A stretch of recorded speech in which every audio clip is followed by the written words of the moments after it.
everybody, and welcome to a brand new episode of Nostalgia Bait. Today, as always, I'm joined by my wonderful co-host, Cooper Britton. Welcome. Hello, I'm still here. What are we doing today? We're shooting the shit. In our notes, it just says, shoot the shit, just fuck it. Because we didn't really know what we wanted to do today. When I was in university, I would have a meal called a just fuck it. And this can apply to any... That's a double meaning of it. Let me explain. Let me explain. Let me explain before you diss how I make my milkshakes. No.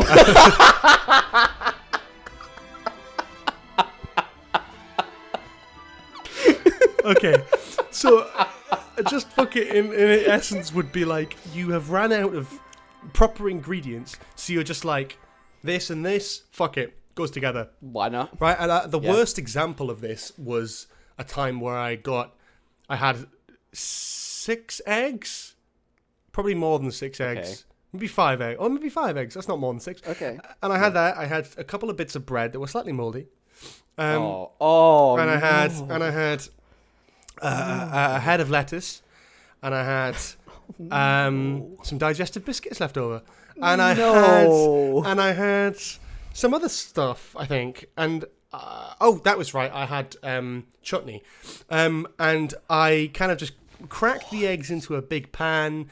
I cooked them up. No. There was a lot of eggage going on. There was a bit too much eggage, so it didn't really work. So I had to scramble it all together and put lettuce. Put some shell in there as well. Just no. Texture. No. Come on, I'm not completely mental. Come on. I put in. So toast. I cut off the bits of mold and put them in the toaster. Cut them. Chutney, lettuce, all that sort of thing. We call it the big egg. Don't know how I got into this tangent. Fuck knows what we're going with it. That is a travesty, and that was a bad example of a just fuck it. And that was just the essence. In essence, was just you pick up and go, just fuck it. I don't know what to do with it. We're going to just put that together. And today we're doing that, and hopefully it won't be as revolting and disgusting as that horrible big egg that I had. I've never done a food just fuck it like that, but sometimes I'll do like we've been at university, like if you have like freezer food and you have like little bits left of a bag that's like not enough for a full meal. All right. You just whack it all in together. British tapas. That's like my British tapas. Yeah, have you never heard that before? Oh God. Load of freezer stuff, British tapas. That's good though. I like that. A lot of beige. Yeah, I did last night. Did Yeah, you? What did you have? fried. Go on then, tell me what you had last night. I had curly fries left over. I had a couple of chicken strips left over from Costco. And I had good. a few... They're so good. And I had a few fish fingers left over, so I just whacked them all in the oven. Have you got a Costco membership? No, my mother gave me them from home. Whenever I go home, my mom sends me home with, I know you have a Costco around your corner, okay? There's no need to flex. I wish. Hey, I'm not flexing about having a Costco around my corner, my friend. I'm flexing about having a Costco membership. I have a Costco membership. I'm allowed in Costco. They don't vet me.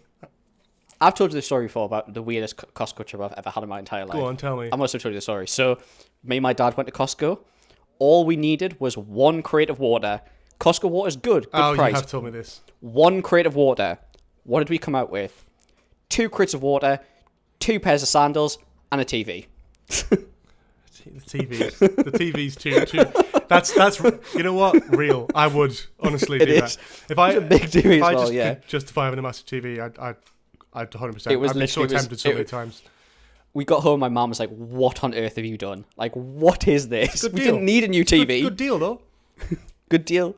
My most mental Costco experience is when I went on my actual birthday this year to go to Costco to pick up a cake that I'd ordered, which had subscribe to Nostalgia Bit or listen to Nostalgia Bit on Spotify written on it. S tier. Great idea, right? What you weren't privy to in there was the almost entire mental breakdown I had in Costco when I thought for a good 20 minutes that they hadn't done it. And I was like, it's my actual birthday and I'm going to cry because they haven't done it. What I saw they had, because they have the pickup bit where they got the cakes, the big Costco cakes, and they had one that matched my descriptions because I got the little designs. You could pick a design online, and there was one lovely big pink heart, loads of little pink flowers, really cute and cuddly. And I requested that, but blue because we're fucking not because we're men, but like because Nostalgia Bit's main color is blue. And Nostalgia Bit blue. Yeah. And I was like, oh, I'm blue, and I saw one that was there, blue heart, blue flowers, and it said in the middle said happy birthday, and I thought that is No. not my That's not fucking nostalgia cake. And I was like, I swear to God, and I was pacing up and down going, I don't know what to do. I was kept rereading the email. I was like, I don't know what to do. I was like shitting myself. I was like, I don't know what I'm going to do. There's a whole bit here planned. This is the reason I spent this money on a cake, a big custom fucking fluffy cake. I do like Costco cake. That was why I got it. So but I thought gorgeous. promo, man. I'm bringing promo opportunities. Yeah. And I was like, oh God, I don't know what to do. There's no like information in the email because we don't give you much information. I thought it must be it. But then I read it and it didn't have any name on it, didn't have any collection date on it. And then I went up to the desk, shaking like a shitting dog. And I asked them, I was like, we've got a cake to pick up and I'm not sure it's there. And he goes, and checks it, walks into the back and comes out, and oh my God, like opening the briefcase from Pulp Fiction. There it was, big old cake. Listen to Nostalgia Bit on Spotify, written in the middle, and what a wonderful promo opportunity. And suddenly my birthday was turned around inexplicably. I mean, that was beautiful. So Costco cake is so good. That's my strangest Costco experience. Cake. All the time, me and my girlfriend got ice cream from Costco. The big ones and the big cones. Yeah. Right? Never do that, by the way, ladies and gents. If you're doing that, if you're going to do that, don't be walking home with that ice cream or carrying other things, right? Because it was a hot day and the cone was big. Don't get me wrong, the cone's big. The scoop is bigger. The size of the scoop was leaking down the side of the cone. I was licking my hands, trying to. Did the ice cream cone have at least some good structural integrity, or was it also falling apart? No, it did not. I was walking. It was a hot day. I got about fucking a few yards out of the fucking front of Costco, and it was dripping from all sides. So I was walking around. Can I massive fuck off pizza in one hand? And I was just licking around that. And I was trying to lick my fucking fingers. I look like a cat.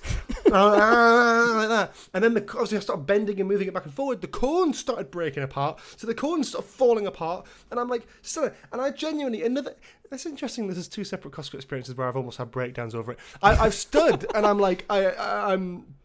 The crisis. We had to stand on a street corner and finish our ice creams. And I sat there as it dripped onto my shoes. My shoes are still stained. No way. And the ice cream was dripping on my shoes. Everywhere. On the street corner. Just everywhere. And you got families walking past with their big Costco trolleys that they nick from the shop because I think they're so cool. Walking past with a big trolley full of stuff that they're going to drop off. And they look at you and go, yeah, because they could see me, a lanky 6'4" prick, standing there with a pizza in one hand. Drip with it like a sort of ice cream. I genuinely had it in like my hand cooked at one point, just ice cream. Oh my God. Eating it out of my fucking hand like some pig. And it was just the worst experience. Is that ice cream at least good? No. Yes, it was nice. Is it mid? Yeah, okay. It was nice ice cream. What do you expect? It's Costco. It's nice. It's good. Yeah, that's fair. Good quality, right? Was it a nice experience? No. Ice cream. We all scream for ice cream, right? That I was screaming internally for that fucking ice cream. It was the worst thing I ever had to stomach. I love the imagery of you standing on a street corner, large pizza in one hand, ice cream in one hand, just verbally screaming. I'm picturing crisis. I'm picturing just in between bites, just going ah! Yeah. I'm picturing the poster for The Exorcist, but instead of a briefcase, I've got a pizza and an ice cream in my hand. Oh God! Well, that's 10 minutes. That's 10 minutes done. What else are we going to talk about? That's the whole thing. In short, this episode is very much we're just going to waffle and just see where it goes. And we've already talked about Costco, and that's lovely. Costco is great. I do love Costco. It's so good. Costco on a free sample day is just exciting. That's true. Yeah. On a non-payday, on the day before payday when you've got no money left, Costco free samples really hit. Oh, they do. They hit different. Unless they're trying to poison you with some shit. They started doing alcohol now, which I think is quite crazy. That you go in there and they're like, would you like a free sample of vodka? And I'm like, yeah, but then I forget it's free samples of alcohol. What the yeah. And I'm there. I'm there at Saturday morning at 10 o'clock, which I know is probably late for some people to start drinking, but for me, I was like, oh, fucking Jesus Christ. And I'm walking down the frozen chicken, I'll be like, whoa. That's the strategy, though. If they get you drunk, you'll buy more. That's the strat. That's what they do. I bet you the alcohol section's before the TV section. You go through the alcohol-free samples, and then you hit the technology. This is the sign, ladies and gentlemen, of a man who doesn't have a Costco membership, because you would know the TV section is right at the front. I know the TV section's always. Yeah, exactly. Well, you didn't, did you? You're saying that now. But marketing strategy. I'm thinking marketing. Don't tell them how to market their shit, man. They already gaslight you anyway. If you're not going to do technology, what do you put after the alcohol section? What's the next most expensive thing? Like sports stuff? What do people need? What do people need that they don't? Before the alcohol section. Is it? What's after the alcohol section? Frozen food. Oh, I tell you what's after. I tell you what's after the munchies. The massive blocks of cheese that are like the size of a small house. Like those ones, they're after the alcohol. Yeah. So maybe it's trying to get me to buy a massive block of mature cheddar. Of mature cheddar. Like that's what you got to think about. You got to think like, what if we get people drunk? What are they more likely to buy when they're drunk? Like that's how you put like the the sweet items like the muffins and shit. Like put them next to the alcohol. That's a good idea. People get drunk, then they're gonna buy them. They'll be like, "Ooh, I fancy them." Diet's going out the window. Or alcohol at 11 a.m. on a Saturday. Oh yeah, big bumper pack of like 300 chicken wings. Yeah. Okay, we went in different directions, but standard stuff. The cookies are great there. I think we should move on to Costco. Yeah, Costco's are wild. But yeah, this episode was basically just going to be an absolute random tangent. Yeah. See where so it goes. So far, Costco is good. But the whole podcast promotion on a cake thing, something we've not really had a chance to do since starting this podcast is actually slow down. I mean, our first episode, we talked about why we're making a podcast, who we are, just kind of shot the shit a little bit on that one. But since then, we've kind of not really. We've always had a quite strict theme, and I thought it'd be kind of fun as well to sort of reflect on the podcast. Now we're however many episodes in, but this is episode like 17. 17. Yeah. Yeah. It's like 4 months in now, basically. Pretty much, which is really exciting. Yeah. Also, we've learned a lot and changed a lot and kind of worked out a lot. Not exercise-wise, but I mean, maybe. No, I haven't. We've... But when I edited the Just News Volume 1 thing, I released a couple of weeks ago, I sort of thought it was interesting to watch how we've changed as how we present and how we do the podcast together, and then kind of what those earlier episodes were like in terms of vibe. But yeah, I'm interested to reflect on that. Like, what do you sort of like? I think it's. Are you proud of some stuff? Are you not proud of some stuff? Like, what do you? I'm proud of the whole thing. I think yeah. The whole thing from us having such a crazy idea to where it is today. Like, I love all of it. Like, and this isn't us also going, God, back before we were famous. Made it. You know, we've made it. It's very much just like it's fun. This is more of a. I've never been a part of like a social media kind of.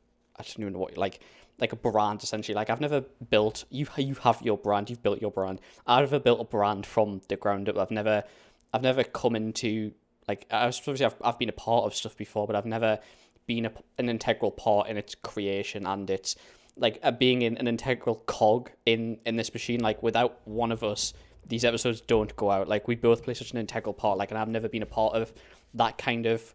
I've never been that deep into a brand before. That's a mad sentence.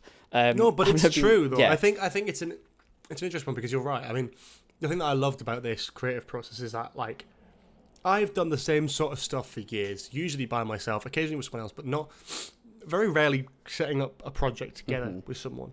And the nice thing about that is that in a sort of mildly egotistical way, but I try to mask that a bit.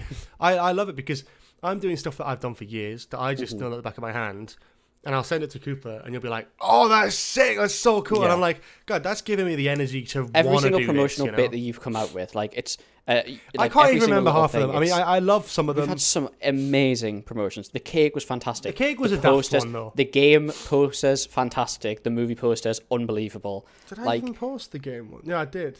You did post the game ones, yeah. The movie ones as well. The movie ones as well, yeah.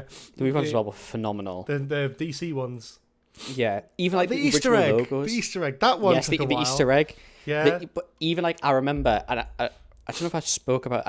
We probably haven't spoke about this. I think I've spoken about it with you and other people, but we've never mentioned it on the podcast. Is when we came into this, I really wanted to have that moment of, oh my God, this is it.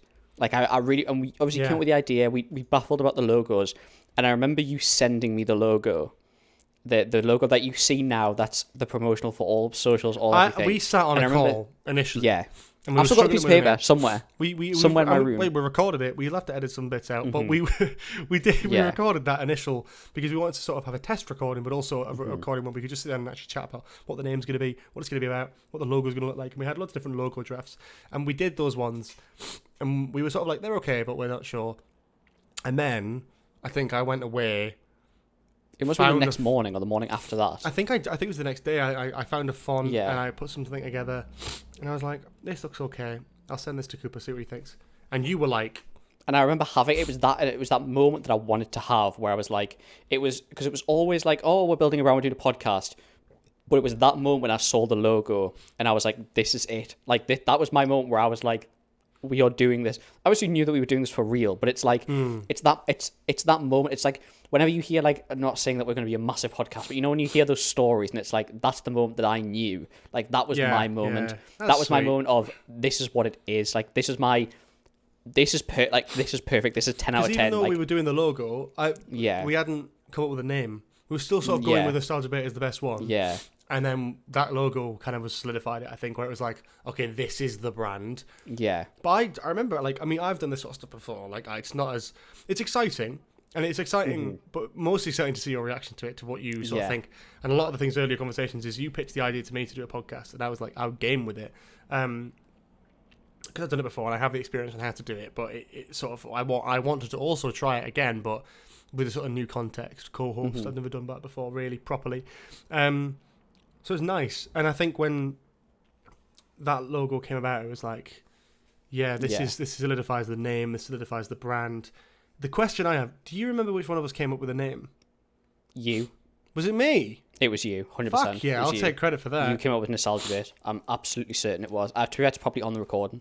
I'm absolutely certain it was you. Actually well be. I don't know if you know if I'm we have absolutely any positive it was you. documentation somewhere as to like any other alternate names that we had. 'Cause I'm pretty sure there's a document somewhere that you did, and we could probably find it. But you were, I'm 99.9% certain you're the one that came up with Nostalgia Bait. I think you Because may be right.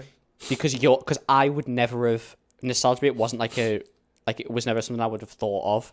Oh, here It we was go. you Oh that said my it's god, like I actually have got the list. This Yeah. is just like a singular Google Doc with just like literally 5 names on it. Podcast planning 2024. These are all shit, mind. I'm glad we went with Nostalgia Bit. It's just like in black, it's got differing opinions. What a ring that one has. What a ring. Definitely not biased. It's not. It's okay. Not terrible, yeah. No. The Archive Vault. The fuck does that mean? Archive Echo Chamber. Kind of fun. Don't mind Kind of that. fun. And then in Yeah. green, Nostalgia Bit. And Nostalgia then Bit. that's the end of the document. That's such a good like little thing to have. Like, do you remember using ChatGPT? Oh yeah. So when we initially Not that we were ever going to use a ChatGPT name. Let's specify get that that out there. Nostalgia Bit didn't come from ChatGPT. No, it did that was not. actually one of our brainwaves. But we thought, oh, it'll be funny if we try and get ChatGPT to come up with some daft names. It was for more just like inspo. like And it inspo, was- yeah. They were all awful. They were awful. They were awful. As it is coming from Yeah. you'd expect. It's just a mishmash Yeah. of other existing things.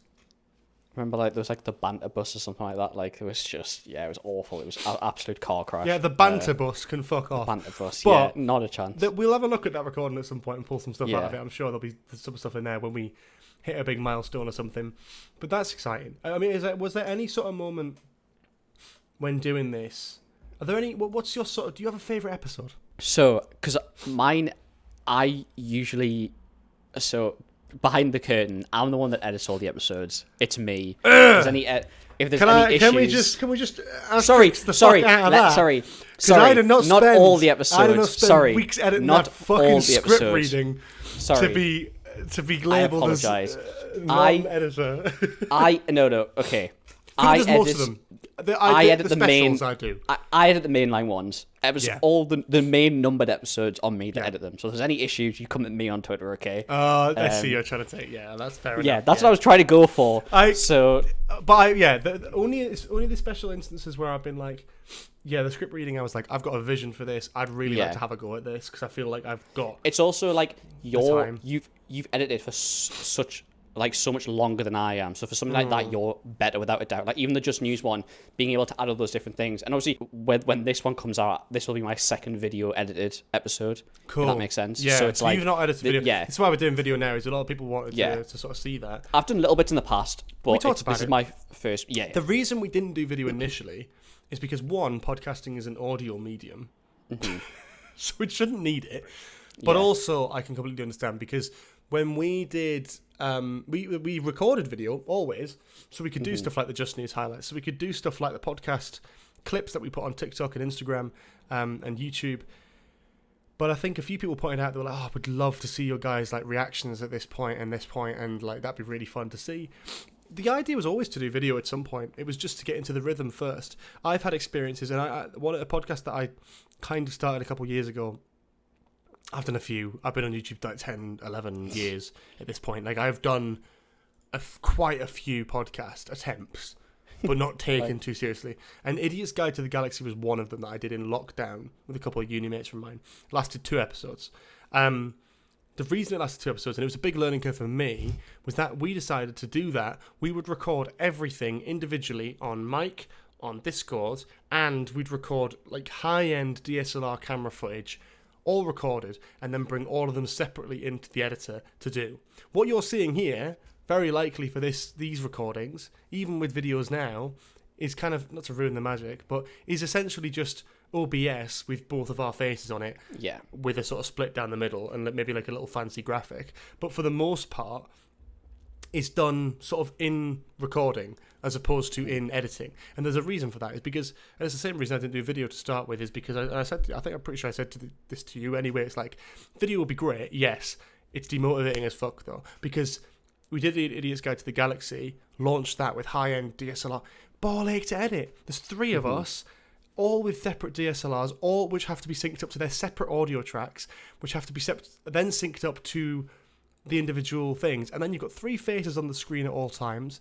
If you try and cut them between each other, it sort of got... I think that's what... Because I didn't edit that. I finessed that situation as well. You passed that off. But Jack, who was editing those, who, God bless him, did his absolute best. He was scrambling with a lot of different stuff to do, and frankly, we couldn't have a weekly podcast with that level of editing and that level of production value. It wasn't the best thing in the world, but it was the process behind it was difficult. So I said when we went to this, I didn't want to start with video. Let's get 15 episodes in. Let's prove that not only can we do this, but can we make it good? Can we make the content good before we try and max out the value of doing stuff on DSLR cameras and all that sort of thing? We now have a nice looking setup, and that's really good. We've had that for clips, we've had that anyway, and you could argue that we could have always done that, but Cooper volunteered. I mean, you wanted to edit these videos, and for me, I haven't got the time to do it, so I sort of was like, I didn't want to give you the pressure of doing video editing as well. When we first approached it, was like, George was like, I just don't have the time to edit. And I was like, honestly, like, just give me the editing. Like, I've done it before. It's time to, like, it'll be nice to learn. It's a skill that'd be so nice to learn. And if we end up doing video, I'm not fussed. Like, when I start working, it's one of those things that I want to continue the podcast. Like, it's going to continue, and it'll be something that we'll work around. You do the promotion, like, your branding, your promotion, you're unreal at that. You do all the clips and stuff like that. Like, and it's something that I think over time I would like to, and I said this to you before, I'd like to learn. I want to say this is like a learning experience. I want to learn. I want to be able to, like, I want us to be able to seamlessly pass off between the different things that we have and make it seamless, so no one would be able to realize who's edited or who's done this promotional material, that kind of thing. There's a seamless bit of, but I think that's also the case anyway. I don't think anyone questions that. No, and I'm not saying I'm not saying that. There's a quality difference. I think that you've done a phenomenal job, but I think it was good. I think it was a good decision on that part, not just because of motivation, but also initially when we started the podcast, giving you that allows you to focus on just the audio as a medium. The audio on a podcast needs to be the biggest priority. Give you 15 episodes of audio only to edit, then you'll completely be able to hear it like immediately. What needs to be leveled, what needs to be increased, decreased, what bass needs to be brought down or brought up, what syncing issues there may or may not be. And then you get video, and it's a walk in the park. You just add something. Is it like adding an extra bit on? But actually the main bit that needs to be solid is the sound. I actually edit with video anyway. And there you go. So I only ever removed the video at the very end. So I didn't know that. Which just shows. yeah, genuinely. And no word of a lie, on my Adobe track, it's always, and this is how OCD I am with it. It's always video and Discord, then it's your audio, and then it's my audio, and then it's the soundtracks at the bottom. It's always that order. And I always leave. I always leave the top two in, because obviously just to match the audios and stuff, so I can see. And I leave the video till the very end, and then I'll just not discard the video, but you can tag it off on OBS. Yeah, and you render it and not an OBS on, and just edit as an MP3. Yeah, that's how I edit the podcast. So exactly, but because you got used to the main thing there, which is the audio quality, that's allowing now then for you to sort of be able to run with it, and the video shouldn't be too much of an extra thing, which it sounds like it wouldn't be. So I'm excited to see what that's going to look like. Yeah. The difference now is just optimizing the video, making that look good. Because I remember when you started, you've actually upgraded, which I love as well. That you've completely you took this on board. Yeah. When we started, I was like, look, I'm not going to tell you to get the top end mics. I'm not going to tell you to get a top end camera. I'm not going to tell you to do all this. But you went from in just 15 episodes to an iPad balanced low angle to an iPad in front of me on a monitor to my actual camera that I have, which is a better camera than what I've got, you cheeky bastard. So I'm gonna have to try and outdo that now. And then when I move home when this episode comes out, I think I will actually move back home, or I'll be a few days off moving back home. So it's gonna look even more different now. So I'm gonna have I will have actual proper lights. I'll have hopefully a cool black background. I'll look like the Mystery Man. I'll look like the Batman in the Batcave. You'll see you'll see. But yeah, it'll look like actually professional, and I'll hopefully have a professional. But you develop it over time, don't you? And I learn. I've got this set up here. I'm probably not going to be in the same house by the end of the year, so I'm going to have to make adjustments and change things.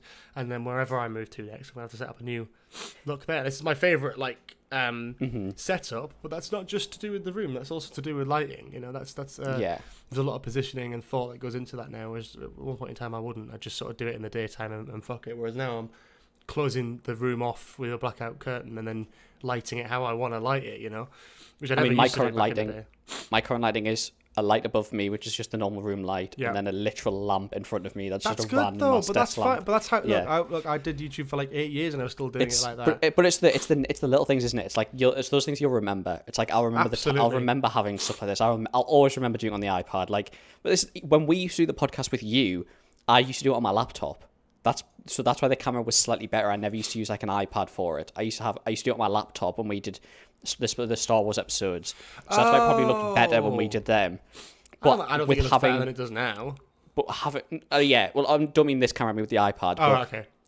But having I couldn't do every episode on a laptop. I just couldn't. It just would look stupid, and I would rather do it on the iPad with not having video. And then obviously now that we've upgraded, and I remember when we first the first episode we did with this new camera.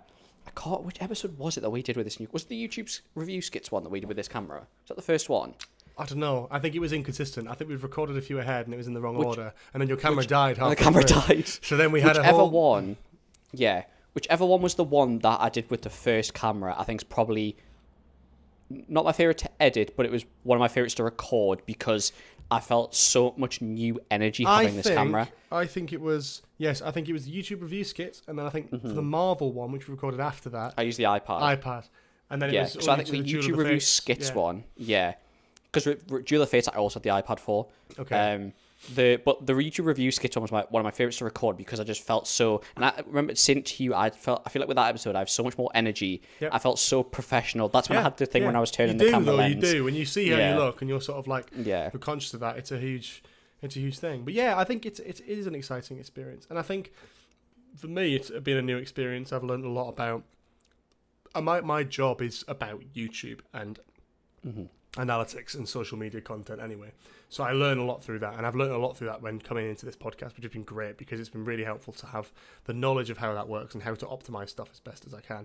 But also learning about TikTok and learning about shorts and what does well and what doesn't has been a massive learning curve for me because I've never done that before. I've done Twitch clips of just funny moments, but I've never had to take a conversational funny moment and try to turn it into anything other than, and I think that's one thing that kind of inspired me with this podcast and doing it with you, was that on my main original TikTok for Spill Your Beans, I actually did a few things where I'd do like a few couple of segments, and I'd take the segments with a guest and I'd play that clip, and I only did it a couple times on TikTok, and they did all right.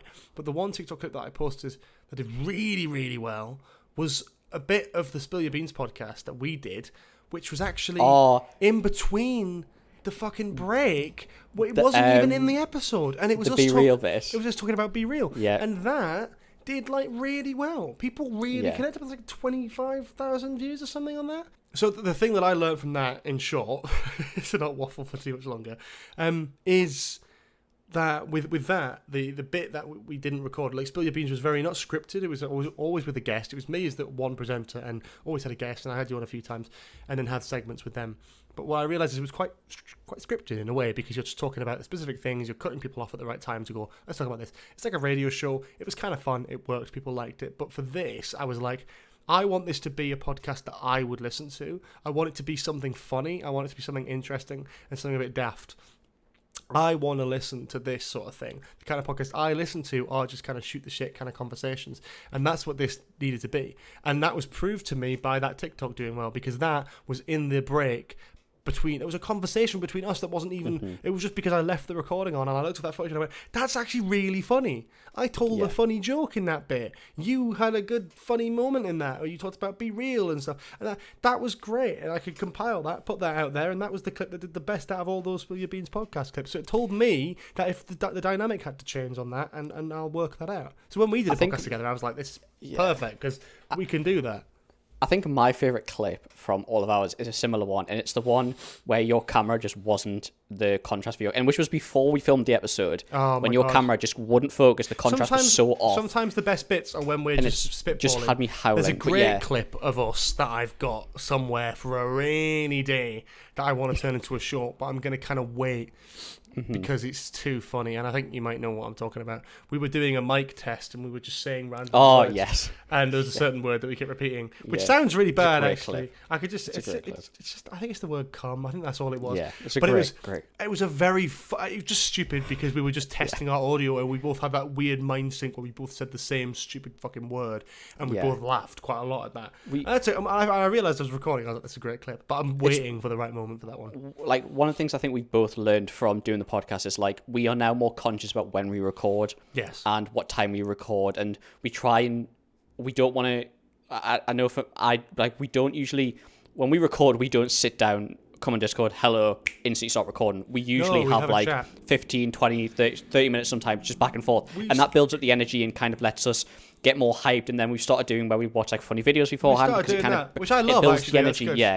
And I think there was one recording where we really went into it with high energy, and that was a I think it was that not the radio tower one? Was it always the one before probably that? Was, you know, probably was. Yeah. That was fun. It's those kind of it's building up those, like, it's like, you know, like sporting traditions. It's like those little things. Like I don't want it to be like, I never want this podcast between the two of us. I never want it to feel like a chore. I never want us to sit down and be like, oh, we've got to record. I don't think it ever does. No, and I think that's and it nice. doesn't, and I don't want it to ever feel like that. And that's why we have to keep doing this. And I like the episodes. You can tell we're on the ball and we're back and forth, because we've had that conversation before, and we've had that banter beforehand. Like, we've had that laugh beforehand. Like, it's nothing important. Like, it's nothing we talk about on the podcast, but it's just those little like back and forth moments. Like whether it's like Doctor Who's airing at the moment, and we're planning on doing like a season recap, so we've been having like little conversations about, what do you think of this, what do you think of this, like those little things beforehand. It's like trying to, the way I'm going on about this, it seems as if we're like in some sort of like relationship, like relying on each other and everything like that, but it's just it is beautiful. It is like a relationship. But yeah, like one of the things with the two of us is, like, one of my things is I'm not the most productive on my own. I struggle to motivate myself. Same here. Whereas when I was having this conversation with my dad, I was like, when I have a co-host, when I'm like, have someone who's relying on me, and I have people who are relying on me for every week, it's like, it gives you that motivation. And I enjoy it. So I'm saying that it's a chore to edit them and stuff like that. No, but it's a reliance. But it's two ways. Yes, it's two ways. Yeah. It's a reliance on me as well, because I don't want to let you down if I'm like, and I don't want to let you down. There's times where I am so fucking busy, and my aim is to upload like a TikTok every day, right, on Nostalgia Bay and on my own. But it's like, God, is it difficult? Especially now Doctor Who's on. I'm trying to like scramble YouTube stuff as well, and I have like 101 projects outside of work. That I work full time, Monday to Friday, and then outside of work, I'm currently working on like a bunch of things. I'm happy to talk about. But it's like, yeah, obviously YouTube is like one big thing, which is not a chore, but kind of, I want to do it, talk about Doctor Who, all that sort of thing. Yeah. And this is really great, and you're right, the motivation is sleeping, because it's difficult to balance. If I was doing this by myself, the motivation would be dying. But because I'm that reliance, I love doing the recording side of things. Editing is not something I particularly enjoy. It's not my passion. It's not my interest. So it's sort of nice to have that balance where it's like I don't feel the pressure of needing to edit it, but I love doing Photoshop. I love doing that side of things. So then we kind of balance that so nicely, and that's really fun. Other projects, I'm currently working on bringing out my short film I made 2 years ago. Oh yeah, I remember you saying, yeah. And I'm working on with two wonderful people at the minute. So I filmed and edited this. Well, I didn't edit it. There was an editor, but we put this together 2022 for the end of our uni course. And I wanted to release it on YouTube mid last year after it had been in its festivals and stuff. And I watched it and I thought, you know what? I'm a perfectionist, right? By nature, I am a perfectionist. I hate the fact that I'm a perfectionist, but I also love it because it helps me make things better. And with that, I was like, I know what will make this better, and I know what I need to do. So I got in touch with a couple of people from work who I know and are horrendously talented, and I'll name them here, Joel Felix and Chris Dodd. Joel has done an amazing amount of sound work on it, completely revamping it from the ground up, and Chris has given a whole new soundtrack to that film, which means that when it does get released this year, that's going to be so exciting. So that's being worked on behind the scenes at the minute, just in the background, which I'm really excited to release when that's done. That should be very soon. Should be around the time this episode comes out. Maybe I'll be actually. Oh, really? Is that soon? No, oh but God. it'll not come out that soon. But that's when I'll have the finished thing to look at. Yeah. But at the minute, it's gorgeous. The music is just phenomenal. The sound work is incredible. Really, really happy with it. It's probably the best the film will be. And I'm currently writing as well, which I don't really advertise that much because I don't like to sort of be one of those people who's like, I'm a writer. Yeah. But I am writing a few things, but the main project I'm working on is a mockumentary short film, which I'm buzzing about. I'm co-writing it with another mate of mine from work, Ewan, who is incredible as well. I'm surrounded by incredibly talented people, yourself included in that, Cooper, who are not even close to any of those three. You absolutely are, and it's a testament to the kind of talent that is just sort of hidden in people, that is just there. And you work with, I don't know, I've had such a privilege to work with amazing people who just want to make nice things, who aren't about trying to do it for immediate financial profit or fame or anything like that. It's very much a case of collaboratively working. Like, we have brought the workload of this podcast on ourselves, not for viewership, not for growing fame, not for this, but to have this brand, have the experience of making it, learn from it, and have fun. It's kind of mad for me. Like, this is, well, we've talked about it before. I'm currently, as of today, I'm 3 days out from finishing university. So, oh wow, and really? I have I've not had too much on my entire first and second year of university. Third year, which is the most stressful, the most workload. In no word of a lie, in one term of university after Christmas, I got a job and started a podcast, as well as having all of my university stuff, had all my exam season, everything. And it's these last 4 months have been the most, I've had the most things on, and I've been doing, well, I don't know if I mentioned this, but I'm a massive Dungeons and Dragons player. As at the same time, so not only was I doing this podcast, not only was I working, I was also writing every week for a weekly 4-hour Dungeons and Dragons session. It's within that one after Christmas, in what is arguably the most stressful time of my life, I took on the most stuff I've ever taken on, arguably. It's crazy, but it doesn't feel that way because none of it. It's one of those things where it's and especially, I'm not going to say where I work, but one of my things with looking for work and wanting to work is I want to work somewhere that I enjoy and that I'm passionate about. I've worked in jobs that I'm not passionate about and I don't feel, and it's the most mundane chore ever. Whereas with me, if it's something I enjoy and it's something I'm passionate about, whether I'm surrounded by the people or I'm surrounded by things that I am passionate about, it just makes life so much easier. Dungeons and Dragons felt like a breeze every week writing. This feels like a breeze whenever I look forward to these recordings. And I always say, there's been some times when we've not recorded for 3-4 weeks, and every time you come back, you forget how good it is, how fun it is recording. It is so much fun, it's and that we kind of thing, do lead busy lives, and you're completely right with everything you say, and I'm completely with you, especially when it comes to work and all that sort of thing. And I think that's it with this. It's we are both very similar in that respect. We are creatively minded people who want to just keep creating. We want to keep doing, and that's me. It's like I keep myself busy and I keep myself sort of relaxed by working on projects. And a lot of people will look at that and go, why are you taking on so much? And I'm like, because I enjoy doing it. And for me, this is the equivalent of like watching a film. Yeah. I don't watch I don't watch films very much. I don't watch TV very much now. But what I do is I create, and I am making a lot of content. Doesn't matter if anyone sees it or not. Like, I'm enjoying doing it, and it's experience building, and it's a good way of balancing. Like, I have so many projects on. Too many, probably. Yeah. And admittedly, yes, definitely too many projects. Like, writing like a short film with someone, writing for another project, which I can't talk about, writing for a bunch of other stuff like I want to write off my own back, working on a short film in a sort of final stages of, like, mixing, a podcast every week, 2 live streams every week, Doctor Who reviews every week now, as well as making TikTok clips for this podcast and my own YouTube, as well as doing it. There's too much. I have got too much, but I enjoy it. And that's fun, and it keeps me sane, and it keeps me happy, and it keeps me creating, and these are all things that I'm immensely proud of. I'm not going to continue it if I'm not proud of it. It's crazy. I've never been a creative person. I say that. I think you have, though. I think deep down... I think deep down, I think I always have been. I think I've always been. Well, I was like a kid. I used to enjoy drama so much, but for so many years, I've been maths and science. I did it all the way through school, did it all the way through A levels, do it at university. Like it's all that is my ball game. Whereas now, I'm going more into the like. It's wild. When I was writing for Dungeons and Dragons every week, it was like, wow, English is actually enjoyable. Like, it's actually fun to write things. I wish I'd sort of clocked that earlier. Oh my god! School, if I was in if that was advertised me in school, or if I'd known about like Dungeons and Dragons in school, I'd be like, oh my god! But it's like I've been so maths and science focused for so long. It's nice to like have this creative endeavor. It's nice to have a place like the podcast where we can like do what we want, and we can create what we want and making these creative things. It's like, it's nice to have that kind of and what I'm stepping to after university and stuff is another creative field. So it's like it's nice to be able to go into something that I've never really not properly considered before and never thought I know I'd enjoy it, but it's not something I'd ever like. If you spoke to me 5 years ago, I'd never would have even thought about doing it. So it's crazy. Then you develop and you sort of change your ideas all the time. And for me, it's like I've had that. It's like I went into university thinking I wanted to just get into working in film, and that would be my sort of route after it is leave uni and then start working in the film industry. And what I realised at uni is I don't want to do that, because the roles that I would like to be in, I would like to be a writer. or a director. I don't want to be a career director who jumps from project to project. There's no shame in that. It's just I'm not built for it, and I think.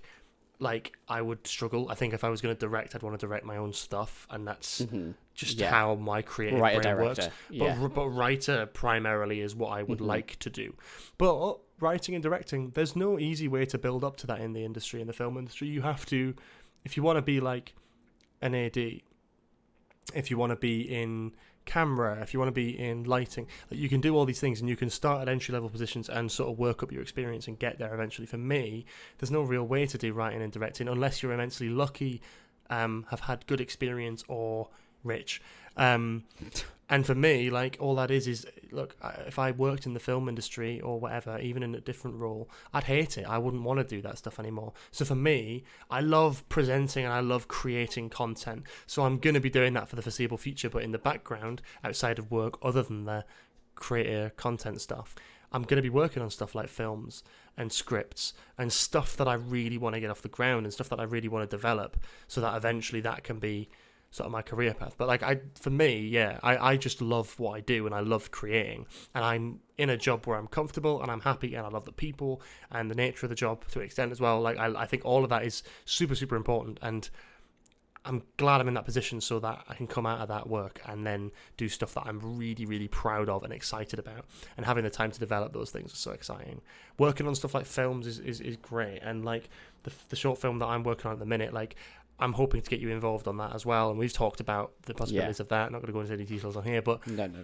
I stand by everything I've said and offered you in the past, and I think that's going to be really exciting to work with you on that when it comes around to shooting. But yeah, at the minute it's still like being able to write these things and sit down and manage and imagine them is like, oh, I can't wait to pick up this script when we've finished sort of writing it, me and you, and then take it to be made and to be able to direct that is going to be so exciting because it's comedy as well, and it's not something I've ever done. I don't want to talk too much about the details, but it's a mockumentary comedy short film, and it's something that a genre that I love, but comedy's so hard to get right, and I'm excited about it. It's one of the hardest I'm things to really direct. excited about it though. Yeah.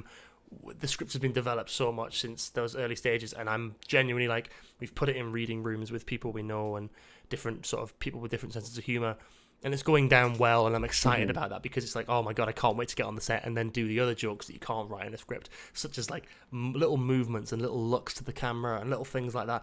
So exciting to me. I'm going on a tangent about a project I really shouldn't be talking about, but yeah, that's why you very early days. You got to drop the teasers, yeah. Of course, yeah. Look out soon. It's nice though, isn't it? It's but that's the thing. It's like they always say, like, just gets.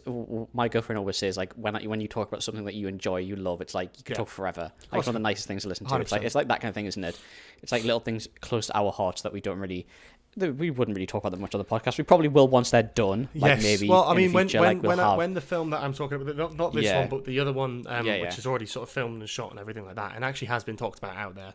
It's called Small Talks, and once that audio edit is done and I'm happy with it, there is definitely going to be sort of a rollout on that. And we've talked about doing a podcast episode involving it, maybe having a guest on would be really cool, but we're not sure in terms of that yet. But I think once that's out there and we can really talk about it and kind of talk about what that is and why that is and why that was my sort of first film and why I wanted to do that, and that's fun, you know. And the same for you, like any projects that come about that are like exciting to talk about, we'll be asked to talk about it, because you know you have to back yourself when it comes to this sort of industry of stuff. You have to, you have to back yourself when it comes to creative projects. You know, you have to take every avenue and run with it. You have to use everything. And that was that exactly was my excuse when I went to the Apple Store the other day and put the Nostalgia Bit podcast on the phones. See, it's little things, a stupid idea, but my point is that you have to back yourself. You have to sort of go, not be ashamed to promote what you think. If someone goes, "Oh, did you have like a podcast?" You don't want to go, "Yeah." You want to go, "Yes, I have. It's called Nostalgia Bit. It's on Spotify, Apple, Amazon, and Google, as well as YouTube. We now do video, and this is currently our 17th episode." The amount of people who've come to me or to family members or close relations and who've mentioned the podcast to them is crazy. Like just bumping into people on my campus and they're like, "Oh my god, so you started a podcast?" Like, "Oh yeah," like talking about it. It's like, but even like going to places, it's like I go to places now and think about like when we were talking about. I will post them by now, so I'll talk about them. The Madame Tussauds. When me and my girlfriend went to Madame Tussauds, and the first thing I thought about going to Madame Tussauds was, "Wow, this is a great time for promotional images for Nostalgia Raid." Same with the birthday cake. That's my first thought going to Madame Tussauds, which just shows like how much it just shows the passion and the love, and like it's just constantly ticking over. I'm constantly thinking about it. I'm the same, and I think it's part of that. It's part of that creative process. You see ideas in everything every day, whether it's for a script or whether it's for a podcast promotion opportunity. Like you see everything, and the more we develop that, the more we talk about that, the more exciting and interesting these episodes will be. You know, I think that's it. I think we've had a lot of fun today, and I think it's been a weird sort of heartwarming ending almost to that. It's talking nice. Very reflectively it's a very cute episode. It's been a very cute episode. Starting off screaming about Costco and ending up talking about like the podcast, which was really nice. So I'm glad we've done that. But shall we move on to our only honestly? Segment? I'll be dead honest. When you first pitched this idea to me, I was kind of a little bit on the fence because a lot of the podcasts I listen to don't have dedicated sections. But my God, really? I'm so happy we did Just News. Trust the process. Just News. Honestly. Hey, I love it. I think I've listened to a few podcasts. I'm not a big podcast listener. Shock horror. I'm really not. So for me, I'm like, but I also think that's a good thing because you take inspiration from what you like. I don't listen to too many podcasts. I haven't historically listened to too many podcasts. I've listened to a few here and there. And one of the only ones that I listened to for the most episodes was one that was just news stories. And they would talk a bit, in a sense. Yeah. But I was sort of inspired by that because I thought, all they're doing, it's not really that interesting, but all they're doing is they're finding a news story and they're joking about it and laughing about it. And I thought, you know what, it'd be really great to do a little segment like that because listening to that podcast made me go, I want that podcast. I want to do a podcast like that, not like clinical and overly talky about one subject matter, and it's too strict and too scripted. I want it to be like that. So I think coming into this and having like a vague, that though, didn't we? Yeah. But we have a vague theme when we come into every episode, but we don't have a thing locked in of like where we have to go. We can't go on any tangents. We absolutely do. But I like the fact that at the end of every episode we got this, and it's fun, and I love talking Just News. So. I love it. I look forward to it every week when we record. I absolutely love it. I love now this one is interesting because I absolutely haven't read this one. This one was before we started recording today. I realised I hadn't actually pulled the story for Just News, so I went straight away and googled funny news stories and found one that actually I think we might be able to have a little bit of fun with. So go on then. Junior doctor goes viral after rescuing live fish from a garden lawn in Newcastle. No way! Oh my god, we can actually do the accent. We can do the funny voices. Do the funny voices. Oh god, Buzzcocks has joined us again, ladies and gents. Dr. Ben Besker said he had no idea how the animal ended up on the patch of grass.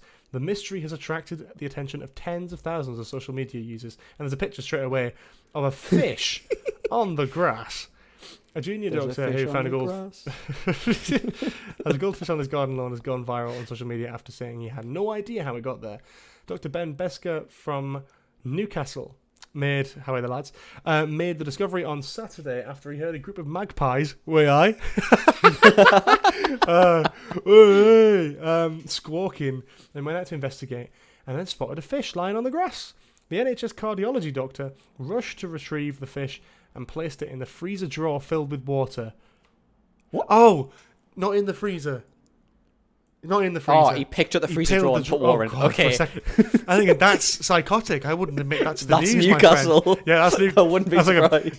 That checks out. That's Newcastle by the Oh, there's a fish in my back garden. Shall I take it to the RSPCA? Shall I put it in a fishbowl? Nah, just fucking cryogenically freeze the fuck out. That'll be alright. Honey, get out the fish fryer. Get out the deep fryer. Well, the air fryer doesn't have a setting for abandoned goldfish, man. What are you talking about? Okay.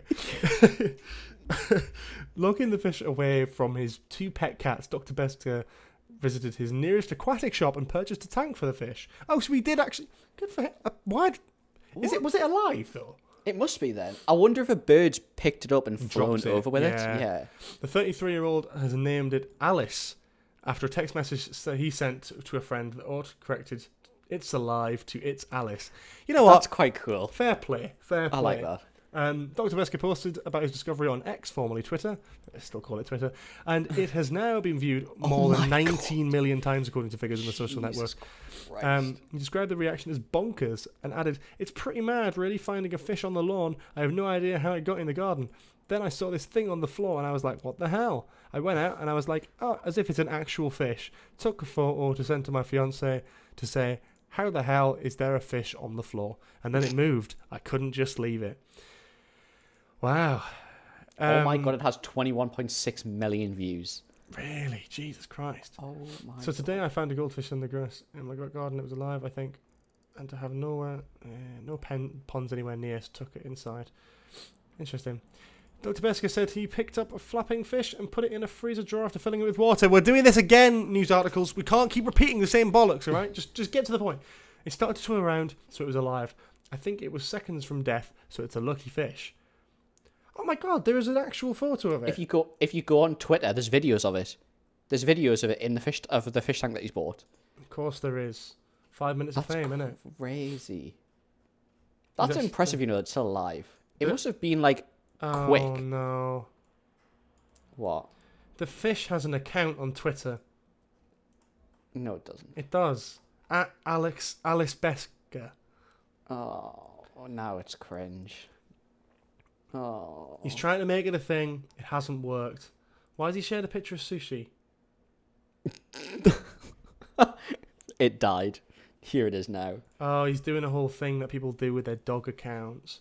It's cute when you do it with a dog. Oh, he's posted an AI-generated photo of a goldfish. Well, this man has now been cancelled. I can take the piss out of him now. You, my friend, are fucking man. Look, I respect the I respect the grind. If I find a fish in my back garden, I'd definitely use it to promote the podcast, right? But I'm not doing is backing this AI nonsense. Fuck off with that. What's he doing? It's very funny. Oh. One user has gone on as far as creating an... Oh, wait. One ex-user has gone on as far as creating an account for the fish with the username at Alice Besker, which Dr. Besker said was very funny. So it's not his account. It's not his account. Now intends to keep the fish as a pet and plans to purchase a larger tank. Okay, you know what? I'll take it back. Fair enough. The guy, Dr. Besker, sorry what I said. I didn't realise you hadn't made the account. You are still an absolute G.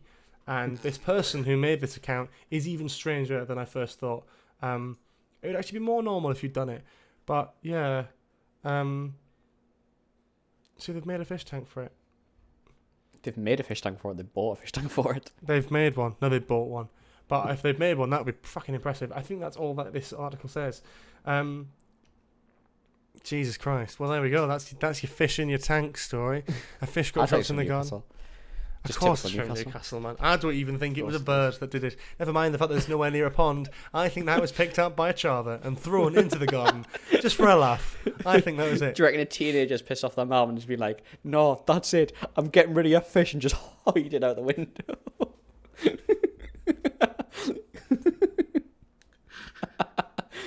No, I reckon it's the local chip shop, man. They've just got their stock in and they're going, this is a fucking cod, man. There's a fucking goldfish chucking out the window. It's still alive, however. Just tossed it. You're having a fucking laugh. You think I'm battering that bastard. Fuck off. Off he goes. Any more Geordie jokes crabbing in there before we wrap this up? I don't know. We do not give a good impression. I think if and you're going home in a couple of weeks. I don't know when I'm going home. I feel we might be mobbed. I'm a bit worried about that. I'm a bit worried that if we ever go to Biker, we might be shot. I'll step up the tray and there'll just be people throwing stuff at me. Oh God, yeah, you're gonna step off and go, Are you Cooper Britton off Nostalgia Bit? And you're gonna go, yeah, I am. And they're gonna go, he's here. They're just gonna fucking throw fish at you. It'll be still the guy alive, waiting for me to whack me across the face with it. Oh man, honestly, God. You'll walk out of the station and be like, I don't think it's very funny you doing these impressions of us and making us look fucking stupid because we are fucking men. We're men as fuck, and you are taking the piss out of us. We are proper. I don't know why. I don't like.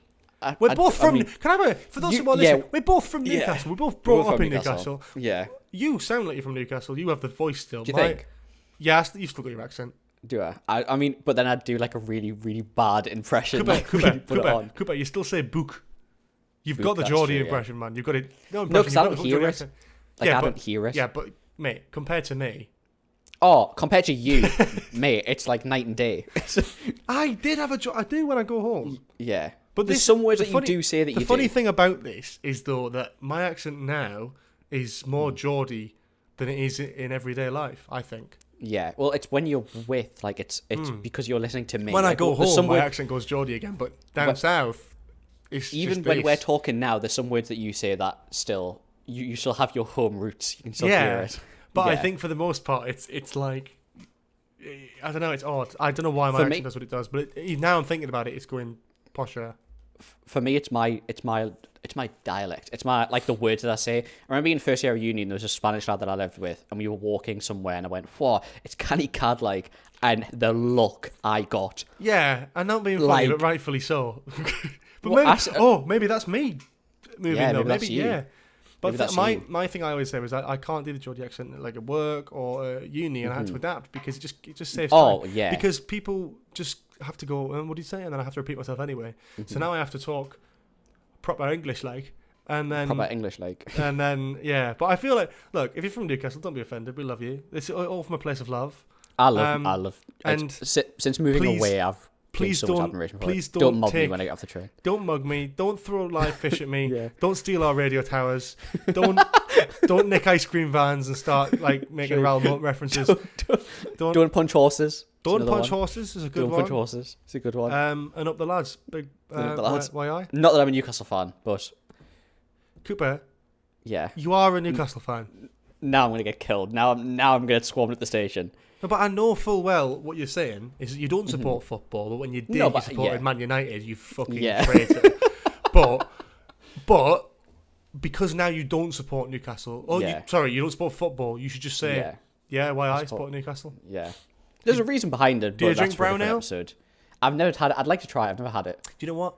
Pleasantly surprised. I don't like beer. I don't like lager. I don't like ale. Brown ale, pretty good. It's massive in America, apparently. Of course it is. It's probably like huge. It's when that person flew over to grab the radio tower, they dropped a few cans of fucking brown ale. It and all makes sense. the factory. The plot thickens. They just left a Newcastle brown ale sticker on there. Yeah. Trevor, what the hell is a brown ale? Where the hell does Newcastle upon Tyne come from? What the hell is that, man? Oh, but it tastes really good. And then a month in, they're like, fucking let's go, you cunts, fucking way out. Way! Fucking, is that our first C-bomb? I don't know. If it was a good one. No, you've dropped a C-bomb before. Of course I have.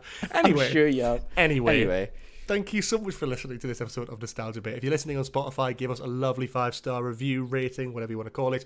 Listen to more of our episodes. If you enjoy this Just News segment, we've got a whole episode of best bits for that one, so you can check that one out. We're also on Apple, Amazon, Google, and over on YouTube. Still work in progress as to where that link will be, but it will be available. You can check out our social medias over on Twitter or X if you're an Elon Musk fan, and Instagram, as well as TikTok. We've got all these little places. We post lots of funny clips from our podcast episodes. So if you want to get a vibe for which one you want to watch next, then that's the best place to go. We've had some nice messages on Twitter, and I appreciate you. I don't know your name off by heart. I apologise, but should have done that. Shouldn't you? Yeah. But yeah, for those who are sending nice you, messages, you guys are lovely. Thank you very much. If there is stuff you want us to talk about and you want to listen to us talk about, please message any of us. Drop us an at on Twitter, anything. Honestly, we really appreciate it. That's you know what. After everything we've talked about in this episode, the one thing to take away from this episode is I love the interaction that I've had with people about this podcast. Yeah. Both the times on Twitter when people have added us and stuff like that, I've absolutely loved it. Don't say both. So that makes it sound like we're fucking dead. Well, the times, like, you know what I mean, the times that I've had. Yeah, but I think any interactions with people is just lovely. And to hear any feedback on the podcast, either in real life, or on Twitter, sorry, I couldn't help myself, on Twitter, Instagram, TikTok, anything like that, we always really, really appreciate it. So thank you very much for that. And yeah, to save this from going too waffly, I think I'll wrap it up there. See you all next week and have a lovely, lovely time.